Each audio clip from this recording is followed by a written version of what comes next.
contender myself, I would hope that someone else is, or a bunch of other people are running on this platform and going, I'm the best person for the job, because it's not me. I don't have the administrative experience or the bureaucratic experience to be the guy that comes up with a plan to dismantle the thing. But to plant the flag and say, we need to face up to these issues, because if we don't do this in an orderly, peaceful manner, it is going to be a dangerous, violent collapse at some point. And that's not an answer.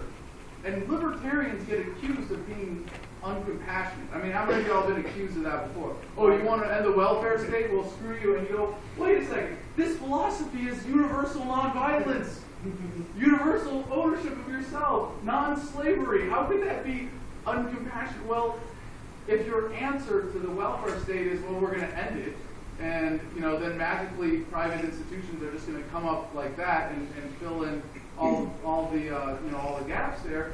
Yeah, it really is not very compassionate. And you're talking about pulling the rug out from underneath people, and a lot of libertarians, their best answers, well, then the government's just going to collapse. It's just going to fall away in chunks. And yes, somewhere on the other side, things will be better. That's not a compassionate answer. That's not a realistic one either. And you're never going to get people on board with that, especially when you're arguing for pseudo-libertarian minarchism. And to me, this is the greatest threat to the cause of liberty. When you understand that liberty is a moral philosophy, that it's based on the non-aggression principle, it's based on a universal code of moral ethics. To advocate for anything less than that is to completely abandon the principle. If you're saying minarchism is the answer, we want government to do this and this and this, yeah, it's still immoral, but we will accept it as a necessary evil. Well, what you're saying is, I only want violence to be used for things that I haven't figured out how to do peacefully yet. To which any big government advocate will say, yeah, me too. And if you can get past that and provide an actual proposition that is compassionate, that addresses all of these concerns, you're going to get a lot more people on board. And localization is the chapter in the book where we talk about taking governments apart from the top down.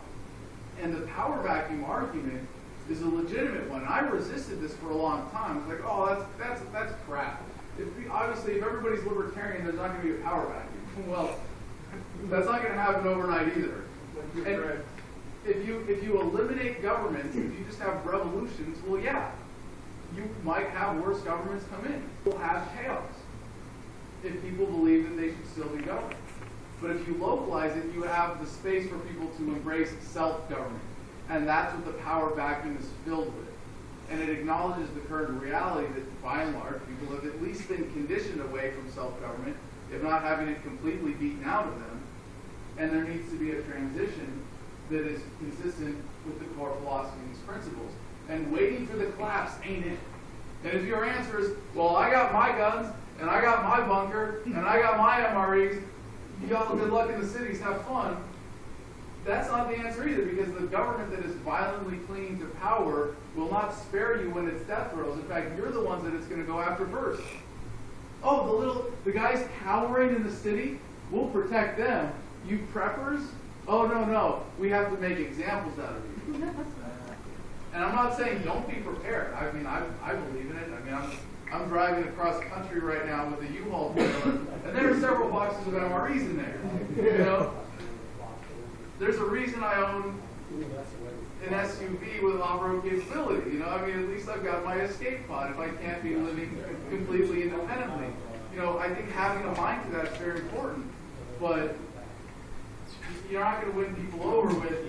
What's the best thing to say to somebody who's just, they love the Democratic Party or they love the Republican Party and they're just completely blind to what's going on? What would you say is the best way to introduce them to that type of philosophy? Well, if you can't, some people you'll never win over with moral, philosophical, or ideological advocacy.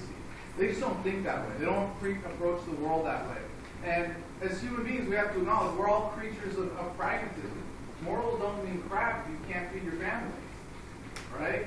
You're not going to win anybody over if you're saying, well, you're going to starve for a little while. I hope to survive and make it to the other side with us. So this is where I think that breaking it down in the moral terms is great when you can get someone to listen to that. But this is the cool thing about localization as a policy. You don't have to win anybody over to philosophy. Okay, so you're a liberal or a conservative or a mainstream statist.